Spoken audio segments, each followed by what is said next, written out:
Здравствуйте! В эфире новости, в студии Василий Радченко, и коротко о главном к этому часу. Более 160 якутян заразились коронавирусом за минувшие сутки. Тепло дали в подъезд многоквартирного столичного дома, где из-за неполадки газового оборудования произошла остановка. Главный секрет успешного поступления в вузы – сдать хотя бы 4 экзамена. Эксперты поделились тонкостями ЕГЭ в этом году.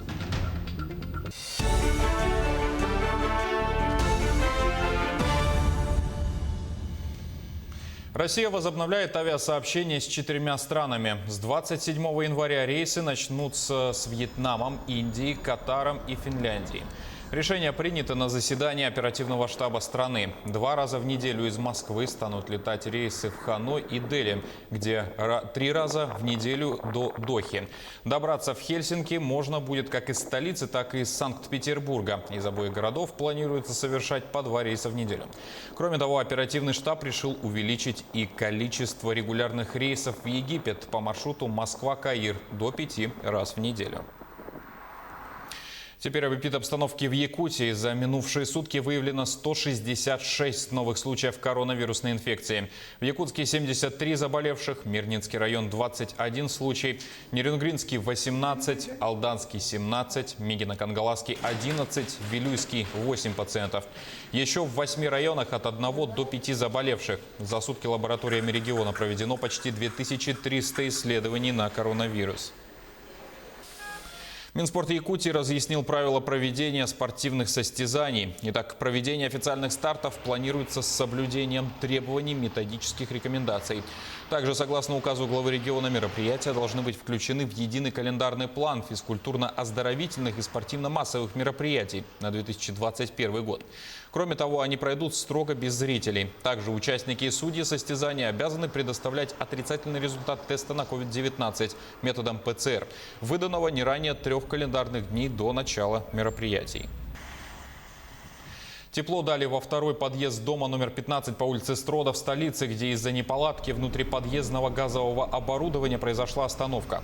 Управляющая компания «Жилищный стандарт», обслуживающая 9-этажный многоквартирный дом, сразу же взяла ситуацию под контроль. Благодаря чему аварийной ситуации, разрыва труб и заморозки системы отопления удалось избежать.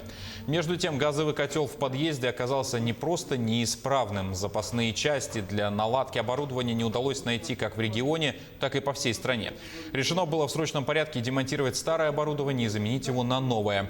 Полдня понадобилось специалистам, чтобы подать тепло в подъезд. Сейчас проходит наладка нового оборудования и контроль за его работой. Сегодня произошла авария в подъезде. Стало очень холодно.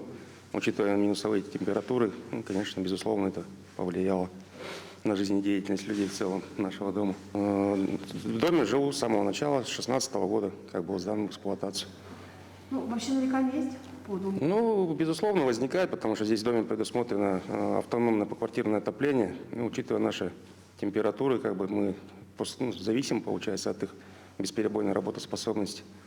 Ввиду того, что котлы старые марки, их уже в производстве нет, приходится заказывать запчасти вплоть из страны. Поэтому есть такие нюансы.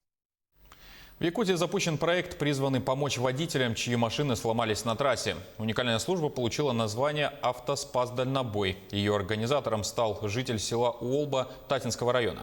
За полмесяца работы ему удалось спасти от холодного плена 9 водителей. Подробнее в сюжете Ульяны Шагиной.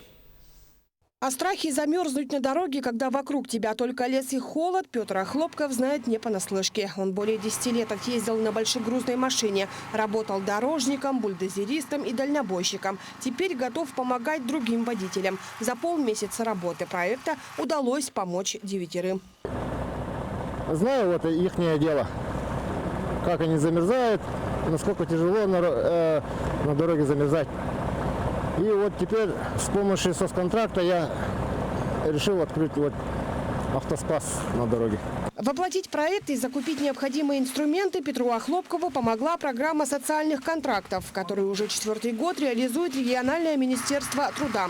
Субсидия в 200 тысяч рублей помогла полностью реализовать новую службу. В ближайших планах Петра найти единомышленников и распространить проект спасения в Мегино-Кангаласском, Чурапчинском и Тампонском районах, а в будущем и в других улусах, где проходят федеральные трассы. По всей республике бы так, по всем районам подкрывать бы вот автоспас. Тогда водителям бы было бы легче работать. Служба является уникальной и весьма актуальной, учитывая 50-градусные лютые морозы в регионе. Не устают благодарить и водители, ведь порой, сломавшись прямо на трассе, найти спасение бывает проблематично. В ожидании помощи приходится ночевать в придорожной чайной по 2, а то и по 3 дня.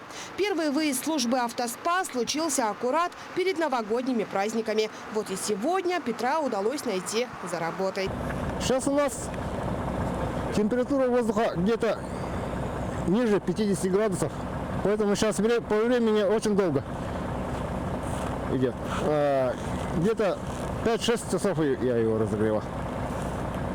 Ну, у них замерзает этот дистопливо, запарафинивается там, кристаллы образовываются и забивает топливный фильтр.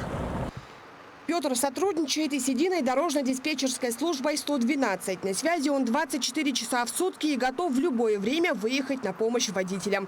Если сломавшуюся на трассе легковую автомашину можно отбуксировать, для этого есть множество других спецслужб, то большие грузы приходится ремонтировать на месте. Водители также не сидят в лютый мороз, работая сообща, проблема поломки решается быстрее. Без него, я не знаю, думаю, как бы намного печальнее бы все было. Очень как бы благодарен ему за это, да. И то есть то, что он берет сумму, допустим, да, какую-то, он вкладывает чисто там в бензин, в солярку, я не думаю, ценник как бы очень низкий, то есть просто как бы свои затраты, наверное, перекрывает и все. То есть там не сказать, чтобы основной там ценник он берет за это все. Нет, как бы можно сказать, на общественных началах это все он делает. То есть да, спасибо огромнейшее человеку, выручил, конечно.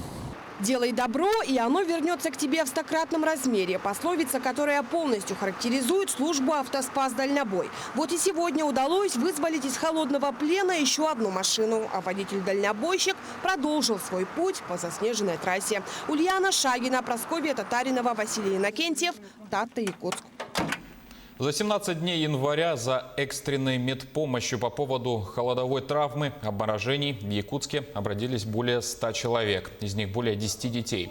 Это в 2,5 раза больше, чем за весь предновогодний период. Такой же морозный декабрь, когда от холодов пострадали более 40 человек, в том числе 3 детей.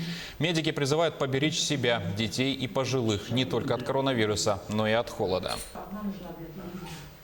Гидрометцентр предупредил об аномальном холоде на большей части России. В Якутии значения составят до минус 56 градусов.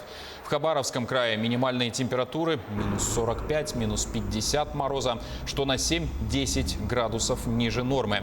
На Чукотке до минус 51 градуса. Отклонение от нормы до 15 градусов будет и на европейской территории страны, на азиатской до 18 градусов. Гидрометцентр даже выпустил предупреждение об опасном явлении аномально холодной погоды в этом году. Главный секрет успешного поступления в вузы в этом году – сдать хотя бы 4 ЕГЭ. Подвох для абитуриентов в том, что учреждения могут изменять список. И экзамены не всегда совпадают. Такого мнения придерживаются эксперты. К примеру, в Высшей школе экономики на факультете экономика советуют выбрать русский язык, математику, обществознание, иностранный язык. Международные отношения – 4, но еще лучше 5 экзаменов. Это русский язык, история, обществознание, иностранный язык и география. Волонтеры смогут подтвердить свой статус на госуслугах. На сайте будут размещаться сведения из личной электронной книжки. Также с помощью портала граждане теперь смогут получить нотариальные выписки из реестра уведомлений о залоге движимого имущества, предоставляемые Федеральной нотариальной палатой.